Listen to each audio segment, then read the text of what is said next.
नमस्कार दोस्तों, मैं BS चाहर आज आप लोगों के साथ डिस्कस करूंगा पेमेंट ऑफ ग्रेच्युटी एक्ट 1972। तो आइए सबसे पहले बात करते हैं कि ग्रेच्युटी क्या है। जब कोई एम्प्लॉय किसी ऑर्गेनाइजेशन में एक तय समय तक सर्विस करने के बाद जब या तो रिटायर होता है या टर्मिनेट होता है या रिज़ाइन देता है या उसकी डिसेबलमेंट हो जाती है, वो आगे काम नहीं कर सकता, तो उस टाइम पे जो उसको उसके पेंशन और कंट्रीब्यूशन से अलग उसको अमाउंट मिलता है, उसको उपहार या आनुतोषिक कहते हैं, उसको इंग्लिश में ग्रेच्युटी कहते हैं। किसी ऑर्गेनाइजेशन में एक पर्टिकुलर टाइम तक सर्विस देने के बाद उसकी सोशल सिक्योरिटी के तौर पे ये अमाउंट उसको मिलता है। अब बात करते हैं कि कौन सा ऐसा ऑर्गेनाइजेशन है जिसके लिए ये मैंडेटरी है कि वो अपने एम्प्लॉयज़ को ग्रेच्युटी की पेमेंट करेगा। दोस्तों, हर सरकारी ऑर्गेनाइजेशन, गैर सरकारी ऑर्गेनाइजेशन, फैक्ट्री एक्ट के अंडर आने वाले फैक्ट्रीज या कमर्शियल इस्टेब्लिशमेंट या शॉप एंड इस्टेब्लिशमेंट एक्ट के अंडर आने वाले शॉप्स और कमर्शियल इस्टेब्लिशमेंट, ऐसे सारे इस्टेब्लिशमेंट्स या ऑर्गेनाइजेशंस जिनमें पिछले 12 महीने में किसी भी एक दिन 10 या उससे ज़्यादा कर्मचारियों ने काम किया है, तो वो अपने एम्प्लॉयज़ को ग्रेच्युटी देने के लिए एलिजिबल है, बाउंडेड है। उसको एज पर दिस एक्ट उसको अपने एम्प्लॉयज़ को ग्रेच्युटी का पेमेंट करना ही है। अगर ग्रेच्युटी पेमेंट को अवॉइड करने के लिए कोई एम्प्लॉयर अगर अपने एम्प्लॉयज़ की संख्या घटाता है, तो एक बार ग्रेच्युटी पेमेंट के लिए एलिजिबल होने के बाद किसी ऑर्गेनाइजेशन और एम्प्लॉयर को वो सिर्फ ग्रेच्युटी की पेमेंट ना करे एम्प्लॉयज़ को, अगर इसके लिए वो एम्प्लॉयज़ की संख्या कम करता है, तो भी वो इस एक्ट के अंडर बाउंडेड है ग्रेच्युटी की पेमेंट के लिए। अब बात करते हैं कि एम्प्लॉय कब एलिजिबल है ग्रेच्युटी की पेमेंट के लिए। जब कोई एम्प्लॉय किसी एक ऑर्गेनाइजेशन में लगातार 5 साल या उससे ज़्यादा काम करता है, सर्विस करता है, तब उसको उसकी रिटायरमेंट, रेजिग्नेशन, टर्मिनेशन या डिसेबलमेंट पे उसको ग्रेच्युटी की पेमेंट होती है। और अगर वो मर जाता है और उसने कोई अपना नॉमिनी अपॉइंट किया है या उसके जो लीगल हेयर्स हैं, तो उसकी डेथ के केस में उनको मिलेगी। और डेथ के केस में 5 साल की सर्विस बाउंडेशन का भी प्रोविज़न नहीं है साथियों। अगर 5 साल से कम सर्विस हुई है, फिर भी अगर किसी एम्प्लॉय की डेथ हो जाती है और उस ऑर्गेनाइजेशन में जिसमें वो काम कर रहा है, उस ऑर्गेनाइजेशन को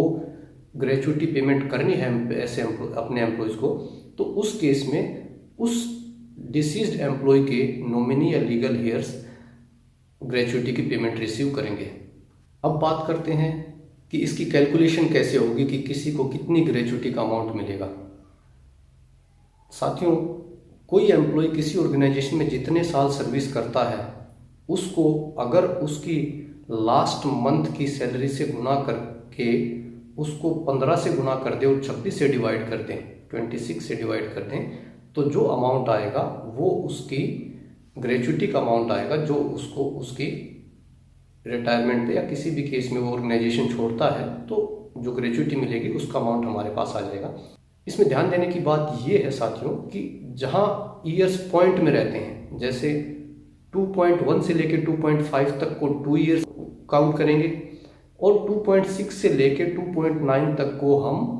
3 में काउंट करेंगे कि उसने 3 साल सर्विस की है, यानी वो नियरेस्ट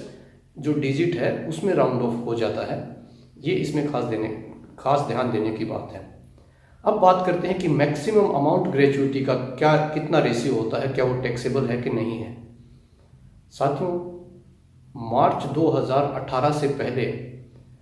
जो ग्रेच्युटी अमाउंट की कैपिंग थी वो 10 लाख थी और ये अमाउंट टैक्सेबल नहीं था, टैक्स फ्री था ये अमाउंट।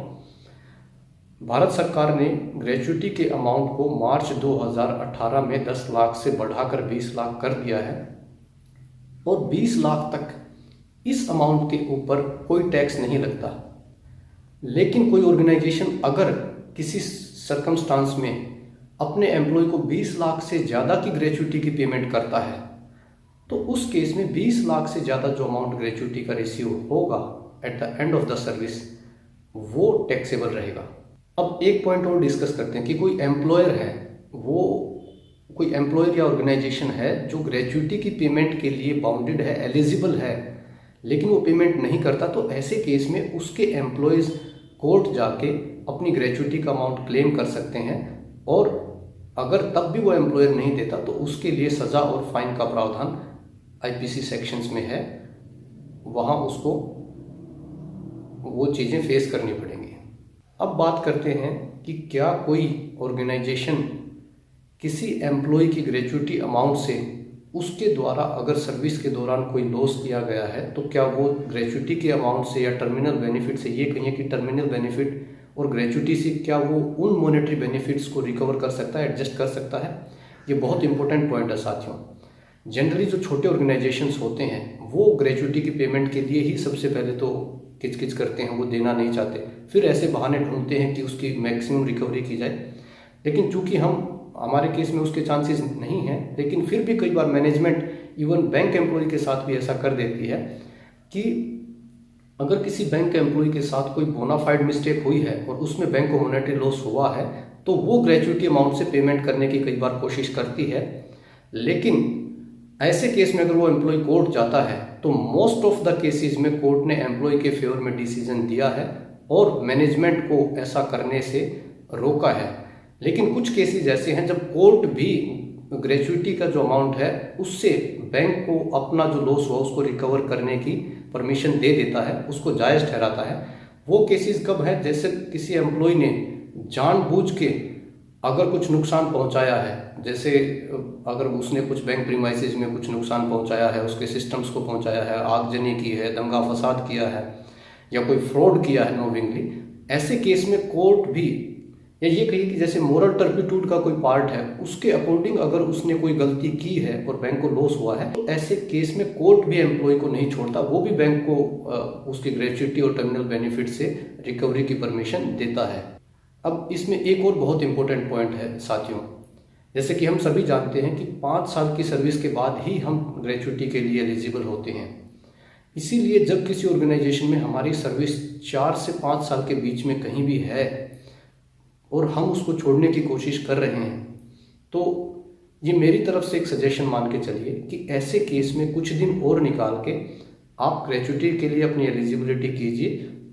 और उस ऑर्गेनाइजेशन को छोड़ते हुए एक अच्छा खासा अमाउंट टर्मिनल बेनिफिट के तौर पे रिसीव कीजिए। तो जो हो सकता है आपको वो ऑर्गेनाइजेशन छोड़ने के जस्ट बाद आपको हो सकता है जॉब वगैरह ना मिले, तो ऐसे केस में वो अमाउंट आपको बहुत हेल्प करेगा। इसलिए 5वें साल में अगर आप हैं तो कोशिश कीजिए कि 5 साल ऑर्गेनाइजेशन में पूरे कीजिए। ये बहुत इंपॉर्टेंट पॉइंट है इस एक्ट के बारे में जानने के बाद जो हमें ध्यान रखना चाहिए। तो ये था साथियों पेमेंट ऑफ ग्रेच्युटी एक्ट 1972 के बारे में मेरी तरफ से। इसमें मोस्टली जो पॉइंट्स हमारे क्वेरी के रहते हैं वो कवर हो चुके हैं। फिर भी अगर कुछ लगता है कि आपको पूछना है तो आप कमेंट में डाल सकते हैं। मेरा यूट्यूब पे चैनल है bankers empowerment by BS Chahar,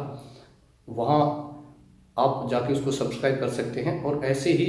कुछ वीडियोज जो अभी वहाँ अवेलेबल हैं और आगे जो मैं बनाता रहूँगा वो आपको मिलते रहेंगे। और इसी के साथ ये वीडियो देखने के लिए आपका बहुत बहुत धन्यवाद साथियों। जय हिंद।